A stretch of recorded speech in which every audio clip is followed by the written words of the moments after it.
ஓய், இந்த வீடியோ உங்களுக்கு தான்டா. இன்னமோ 6 ஃபீட் இருக்கிறதுனால ஃப்ளெக்ஸு பண்ணுறீங்க. ஃப்ளெக்ஸு என்ன கேளுங்க, இவனுங்களை பற்றி சொல்கிறான். ஒரு ட்ரெஸ்ஸு கடைக்கு போய் ஒரு ஃபுல் ஹேண்ட் ஷர்ட் எடுக்க சொல்லுங்களாம், எடுக்க முடியாது. எடுப்பானுங்க ஃபுல் ஹேண்ட் ஷர்ட்டு. இவனோட கஃப் பட்டன் தான் 4 ஆம்லேயே முடிஞ்சிருங்க. மடிச்சு விட்டுன்னு சுற்றுவாங்க தெரியக்கூடாதுன்னு. இதெல்லாம் விடுங்க. இதில் இன்னொரு குரூப் இருக்குது.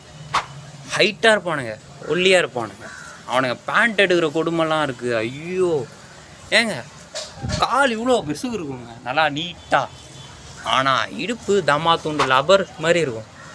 அவனுங்க சைஸுக்கு பேண்ட்டும் கிடைக்காது. ஒன்று பேண்ட்டு லென்த்தாக இருக்கும், இடுப்பு சின்னதாக இருக்கும். இன்னும் இடுப்பு சின்னதாக இருக்கும், பேண்ட்டு லென்த்தாக இருக்கும். சரி, இது எல்லாமே விடுங்க. ரோட்டில் நடந்து போவோம்ல, இவனுங்களை நடக்க சொல்லுங்கள், கீழே உழுந்து வருவாங்க. தடிக்க விடுவான். ஏன்னா இவன் கண்ணை இப்படியே வச்சுக்கிட்டு போவானே, கீழே பார்க்க மாட்டானே. இவ்வளோ பிரச்சனையை வச்சுக்கிட்டு 6 ஃபீட்டுன்னு ஃப்ளெக்ஸ். இதெல்லாம் உனக்கு எப்போ தெரியும்னு கேட்குறீங்களா? அந்த கும்பலில் நானும் ஒரு ஆள் தான். இந்த மாதிரி அவனுங்க படுற கஷ்டம்லாம் தெரியும்னா பார்ட் 2க்கு கமெண்ட் பண்ணுங்கள், நான் போடுறேன்.